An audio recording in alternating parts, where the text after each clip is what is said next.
Assalamualaikum warahmatullahi wabarakatuh. Innal hamdalillah nahmaduhu wa nasta'inuhu wa nastaghfiruh wa na'udzu bika min syururi anfusina may yahdihillahu fala mudhillalah. Allahumma shalli wa sallim ala nabiyyina Muhammadin sallallahu alaihi wasallam. Anak-anakku semuanya, untuk video kali ini kita akan membahas tentang tema meniti hidup dengan mulia.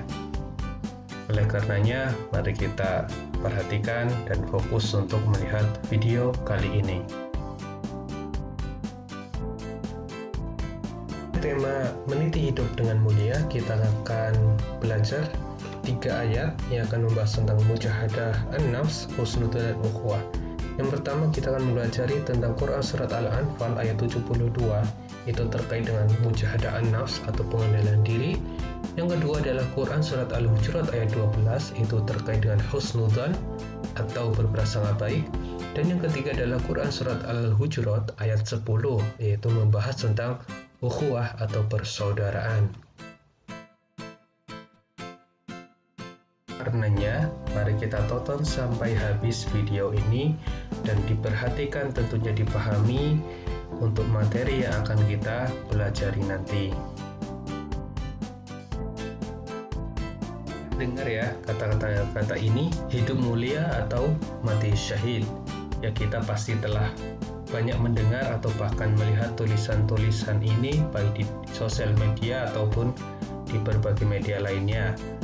Hidup mulia atau mati syahid adalah sebuah ungkapan yang sangat bermakna, yaitu ajakan untuk hidup mulia serta mati syahid. Ya, jika direnungkan, ungkapan tersebut memiliki makna yang sangat dalam, yaitu hidup mulia adalah dambaan setiap manusia ketika hidup di dunia. Dan mati syahid adalah salah satu cara mendapatkan anugerah Allah Subhanahu wa Ta'ala kelak di akhirat, yaitu mendapatkan surga Allah Subhanahu wa Ta'ala yang penuh dengan kenikmatan. Jadi, hidup mulia dan mati syahid adalah ungkapan yang selalu memotivasi orang yang beriman agar selalu berada di jalan Allah Subhanahu wa Ta'ala. Agar lebih jelas kita akan memahami sebuah ungkapan tersebut, maka kita akan mempelajari terkait dengan Nabi Yusuf alaihi salam. Tapi untuk kali ini akan saya ceritakan sedikit terkait dengan Nabi Yusuf alaihissalam. Jadi ketika usianya masih sangat belia, ia juga mendapatkan cobaan atau mendapatkan musibah dari saudaranya. Ya. Jadi Nabi Yusuf alaihissalam memiliki kakak-kakak yang banyak dan mereka beranggapan bahwa ayahnya itu lebih sayang kepada Nabi Yusuf alaihissalam. Oleh karena itu mereka bersekongkol, ya, berunding untuk menyingkirkan Nabi Yusuf alaihissalam. Maka mereka bersepakat bahwa Nabi Yusuf akan dibunuh, ya, dan dimasukkan ke dalam sumur. Ya. Mereka meminta izin untuk membawa Nabi Yusuf alaihissalam kepada ayahnya untuk bermain. Kan tapi di balik itu semua mereka berencana untuk menyingkirkan Nabi Yusuf alaihissalam. Jadi Nabi Yusuf ketika sudah diajak pergi oleh kakaknya, mereka mengikat, ya, Nabi Yusuf alaihissalam, kemudian memasukkan Nabi Yusuf alaihissalam ke dalam sumur. Ya, kemudian bajunya mereka memberikan darah dari hewan dan melaporkan kepada ayahnya bahwasanya Nabi Yusuf alaihissalam itu dimakan oleh singa. Akan tapi itu semua adalah muslihat, tipu muslihat daripada kakak-kakak Nabi Yusuf, karena mereka tidak suka dengan keberadaan Nabi Yusuf alaihissalam. Namun Allah Subhanahu wa Ta'ala lebih cinta kepada Nabi Yusuf alaihissalam, ya. Oleh karenanya Nabi Yusuf alaihissalam diselamatkan oleh Allah melalui perantara khalifah yang sedang mampir beristirahat di dekat sumur tersebut. Jadi para khalifah ini hendak mengambil air di sumur tersebut. Tahu-tahu ada Nabi Yusuf alaihissalam di dalam sumur tersebut. Dan mereka menyelamatkan dan memberi makan, ya, istirahat. Setelah istirahat selesai, mereka membawa Nabi Yusuf alaihissalam ke pasar kota Mesir. Ya. karena mereka berniat untuk menjual Nabi Yusuf alaihissalam sebagai budak. Jadi pada zaman dulu itu budak itu sangat hal yang wajar. Jadi mereka udah terbiasa menjual orang, menjual anak untuk menjadikan budak atau hamba sahaya.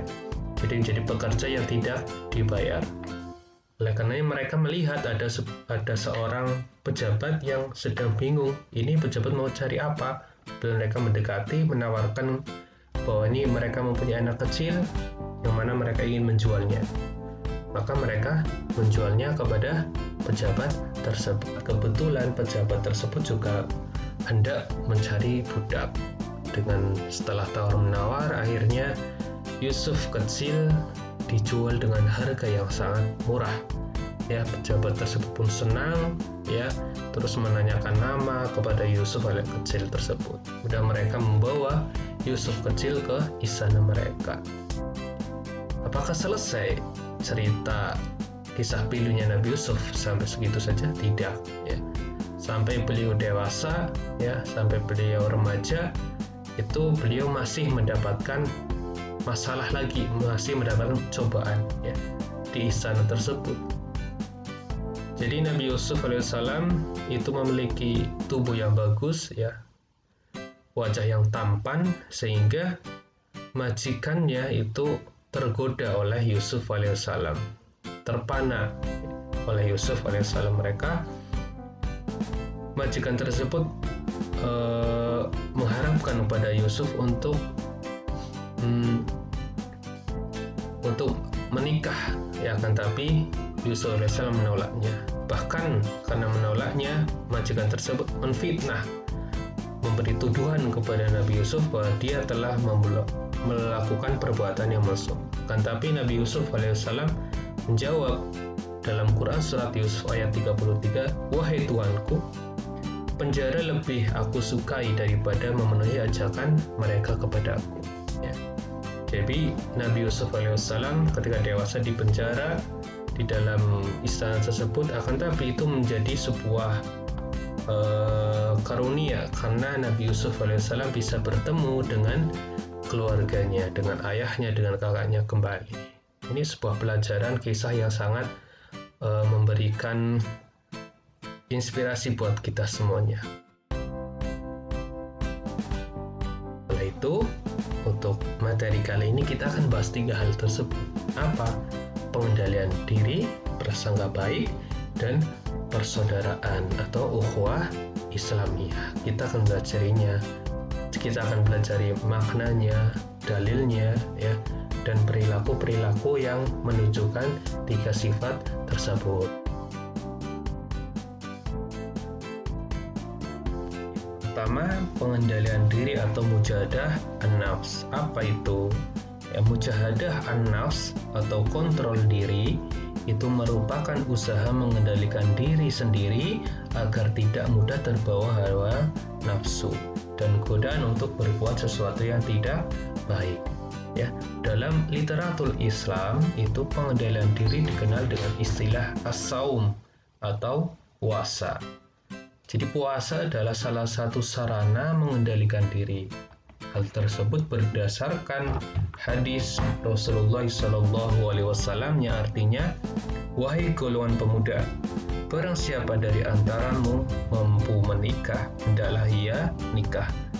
Dan demikian itu amat menundukkan pandangan dan amat memelihara kehormatan. Tetapi barang siapa tidak mampu, maka hendaklah dia puasa. Karena puasa itu menahan hawa nafsu baginya." Hadis riwayat ini diriwayatkan oleh Imam Al-Bukhari.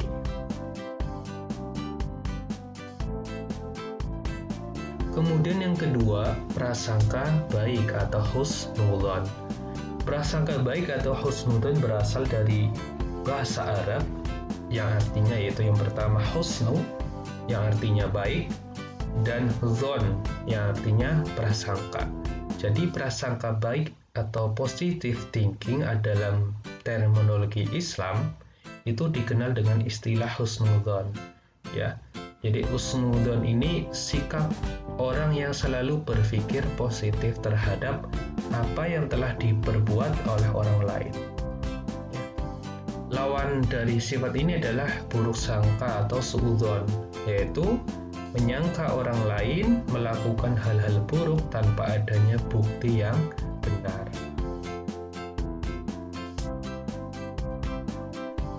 Sedangkan husnudzon sendiri itu dibagi jadi 3 poin penting ya. Yang pertama adalah husnudzon kepada Allah, yang maksudnya adalah berbaik sangka kepada Allah atas semua kehendaknya, seperti rezeki, jodoh, atau musibah ya.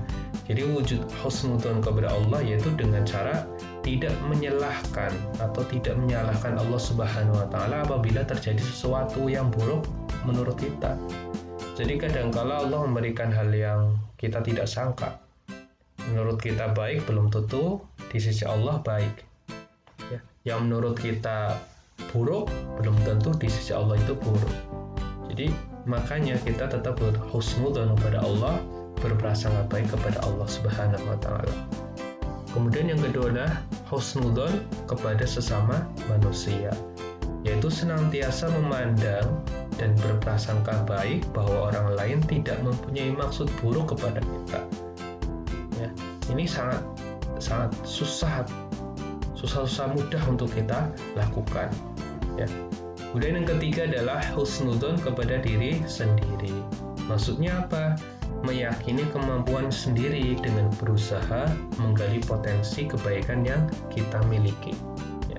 Berusaha, ikhtiar usaha, itu pasti akan membawakan hasil. Ya. Itu tiga pembagian husnudzon. Yang pertama husnudzon kepada Allah, husnudzon kepada sesama manusia, dan husnudzon kepada diri sendiri.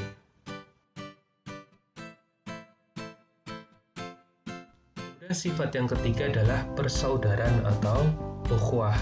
Ya, persaudaraan atau ukhuwah dalam Islam dimaksudkan bukan sebatas hubungan kekerabatan karena faktor keturunan saja, akan tetapi yang dimaksud dengan persaudaraan dalam Islam adalah persaudaraan yang diikat oleh tali akidah, yaitu sesama Muslim, dan persaudaraan karena fungsi kemanusiaan, yaitu sesama manusia makhluk Allah Subhanahu wa taala walaupun berbeda agama, ras, dan suku. Ya, jadi kedua persaudaraan tersebut sangat jelas dicontohkan oleh Rasulullah SAW saat beliau mempersaudarakan antara kaum Muhajirin dan kaum Ansar. Mereka tidak memiliki hubungan darah, namun mereka memiliki hubungan iman. Ya, serta menjalin hubungan persaudaraan dengan suku-suku lain yang tidak seiman dan melakukan kerjasama dengan mereka. Apalagi di Indonesia, ya, di Indonesia memiliki banyak suku, banyak ras, ya, banyak agama. Oleh karenanya tetap kita harus bersaudara dengan apa?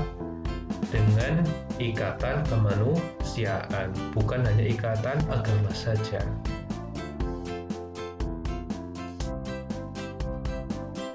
Islam juga mengajarkan kepada umatnya untuk mengamalkan 4 bentuk ukhuwah. Apa saja? Yang pertama, ukhuwah ubudiyah atau persaudaraan atas dasar kesamaan sebagai makhluk Allah Subhanahu wa taala, yaitu berupa ketaatan seorang hamba kepada Allah Subhanahu wa taala dalam hal ibadah, persaudaraan dalam hal ibadah. Kemudian yang kedua, ukhuwah insaniyah atau basyariyah, yaitu apa? Persaudaraan karena dilahirkan dari orang tua atau ayah ibu yang sama, seperti kakak adik, ya, atau om tante, itu karena hubungan saudara, ada keturunan. Kemudian yang ketiga adalah ukhuwah wataniyah wa nasab, yaitu persaudaraan sebagai bangsa dan keturunan. Persaudaraan ini dapat direfleksikan pada peristiwa 28 Oktober atau kita kenal dengan Sumpah Pemuda, yaitu persatuan antar penduduk Indonesia yang disimbolkan dengan pernyataan negara, bangsa, dan bahasa yang satu. Ya, ukhuwah watani sangat penting. Jangan sampai ukhuwah watannya ini pecah karena berbahaya. Islam mengajarkan kita untuk mencintai negara, mencintai sesama manusia, ya. Suku, ras, agama tidak membedakan itu. Cuman kita harus saling menjaga, ya. Atau yang di Indonesia Bhinneka Tunggal Ika, berbeda-beda tapi tetap satu. Itu yang sudah termasuk dalam bentuk ukhuwah Islamiyah. Dan bentuk ukhuwah yang keempat atau yang terakhir adalah ukhuwah fi din Islam, yaitu persaudaraan antar muslim. Persaudaraan ini memiliki makna ikatan persaudaraan karena kesamaan keyakinan hidup, yakni keyakinan terhadap kebenaran ajaran Islam, ya. Jadi itu sangat penting. Bentuk ukhuwah dalam Islam itu sangat kompleks dan sangat penting untuk kita amalkannya.